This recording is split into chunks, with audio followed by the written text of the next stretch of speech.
মুক্তিযুদ্ধের বীর শহীদদের প্রতি গভীর শ্রদ্ধা নিবেদনের মধ্য দিয়ে দাপ্তরিকভাবে নতুন সরকারের যাত্রা শুরু করলেন প্রধানমন্ত্রী তারেক রহমান।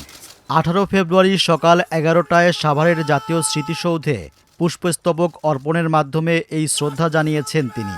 প্রধানমন্ত্রী হিসেবে রাষ্ট্রীয় সম্মান প্রদর্শনের পর বিএনপির চেয়ারম্যান হিসেবেও শহীদদের প্রতি শ্রদ্ধা নিবেদন করেন।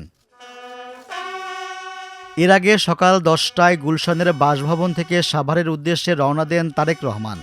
জাতীয় স্মৃতিসৌধের মূল বেদিতে পুষ্পস্তবক অর্পণের পর বীর শহীদদের স্মৃতির প্রতি সম্মান জানিয়ে কিছুক্ষণ নীরবে দাঁড়িয়ে থাকেন এবং সশস্ত্র বাহিনীর পক্ষ থেকে রাষ্ট্রীয় সালাম প্রদান করা হয়। শ্রদ্ধা নিবেদন শেষে প্রধানমন্ত্রী স্মৃতিসৌধের পরিদর্শন বইতে স্বাক্ষর করেন। প্রধানমন্ত্রীর শ্রদ্ধা নিবেদন শেষে নবগঠিত সরকারের মন্ত্রীরা শহীদ বেদিতে পুষ্পস্তবক অর্পণ করেন। এ সময় তাদের মুখে ছিল দেশ গড়ার নতুন দীপ্ত শপথ।